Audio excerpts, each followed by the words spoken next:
Salut. Le décès dont je vous parlais est arrivé. Ça a été compliqué hier. Là, je m'occupe des funérailles. C'est très spécial parce que le point financier est très important. Parce que des funérailles, ça coûte de l'argent. Là, on prévoit pour un petit peu moins de 6 000 euros, peut-être autour de 6 000 euros. Autour de 6 000 euros en tout cas. Et je vous dis ça pendant qu'il commence à pleuvoir. Heureusement, je suis sous des arbres, c'est déjà bien. Ça va retarder un petit peu la pluie. Génial. Donc à peu près 6 000 euros pour ça. Et c'est une incinération. Donc si ça se trouve, comment est-ce qu'on appelle ça? C'est une crémation pour lorsqu'on enterre.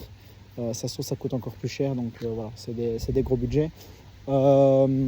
C'est des gros budgets, c'est des budgets conséquents en tout cas, hein. C'est pas une maison, mais voilà, c'est un coût.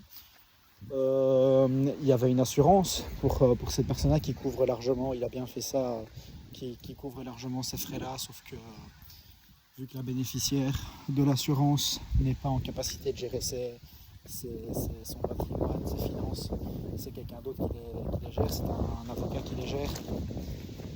Et disons que c'est compliqué parce que moi je suis là si je signe le devis pour les funérailles en prenant la responsabilité pour tout ça, ce qui va se passer, c'est qu'à ce moment-là, c'est à moi qu'on pourra venir chercher et réclamer l'argent.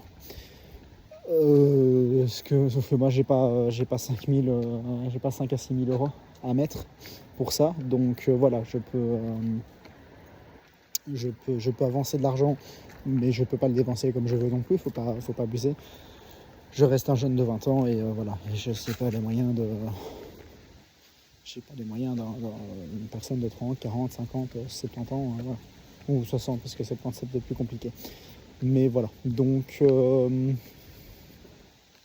c'est tout un truc. Je me suis pris un sacré coup de pression aujourd'hui par le patron des pompes funèbres qui m'expliquait que si je ne signais pas le devis, en fait on arrêtait tout, et etc. Sauf que moi, tout ce que je lui demandais, c'était de faire son boulot correctement et qu'il vérifie les informations qu'il aurait dû vérifier. Bon, voilà, c'est parce qu'il y avait une assurance, et les seules infos qu'on a besoin de vérifier, c'est que cela couvre tout en fait. C'est que l'assurance couvre bien correctement tout ce qui est à couvrir. Donc voilà, je comprends assez mal les actions de cette personne-là, donc voilà.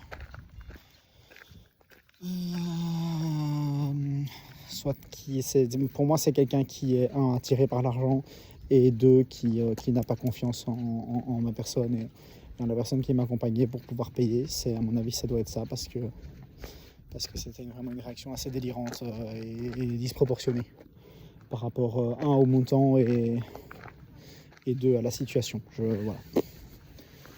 Je comprends assez mal. Mais voilà, c'est pas le genre de choses qu'on a envie de devoir gérer dans ce genre de situation. On n'a pas envie de devoir se battre avec un patron de pompe funèbre pour lui expliquer que effectivement il sera payé, sauf que non, on va pas commencer à signer des devis quand il fait à moitié son boulot et qu'il ne vérifie pas exactement tout. Donc voilà, au bout d'un moment, ça lui aurait passé un coup de fil aujourd'hui, ça lui aurait pris vraiment un coup de fil pour pouvoir valider 5 000 euros. Donc voilà, il n'a pas pensé, ou il n'a pas voulu faire un coup de fil qui lui coûte 5 000 balles. Voilà. Ou en tout cas qui lui met en toutes ces 5 000 balles. Donc c'est délirant, mais soit.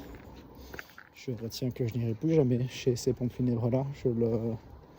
Je le retiens à vie, et voilà. C'est le genre de leçon qu'on apprend une fois, et puis on est bon. D'un point de vue professionnel, j'ai pris congé dans mon boulot salarié ce jeudi. Donc là on est mardi.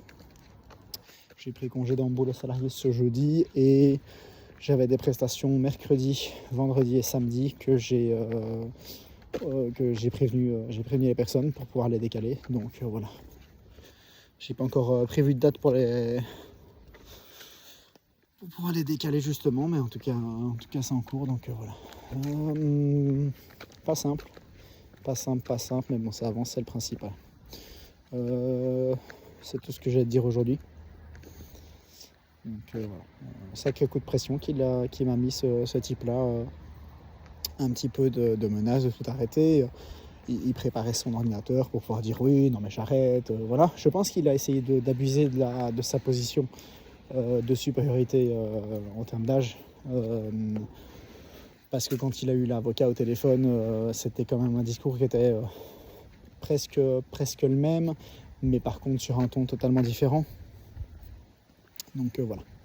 Je pense que c'est important de pouvoir prendre ça en compte et voilà. Mais au moins je retiens cette personne-là et voilà, c'est le genre de choses qu'on n'oublie pas. Bonne journée, bonne continuation. J'ai la tête en compote, faut que je dorme, faut que je me repose. Et heureusement, je vais avoir 5 jours pour me reposer. Ça va faire du bien. Donc voilà. Normalement, les visites pour le corps commencent demain. Les visites commencent demain et voilà. Voilà. C'est à peu près tout. Et donc demain matin, il faut juste que j'y aille présenter les documents d'assurance pour qu'il puisse avoir tout ce qu'il faut. Et une fois qu'il aura tout ce qu'il lui faut, il pourra en discuter avec l'avocat et que l'avocat puisse me dire oui c'est bon ou c'est pas bon. Parce que si c'est pas bon, ça va être compliqué. Arriver à justifier que finalement ce qui avait été prévu ne se fait pas comme ça a été prévu et comme ça a été annoncé à droite à gauche. Donc voilà. Voilà.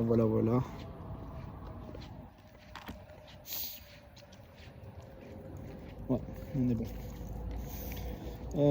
Je vous souhaite, je l'ai déjà dit, ciao.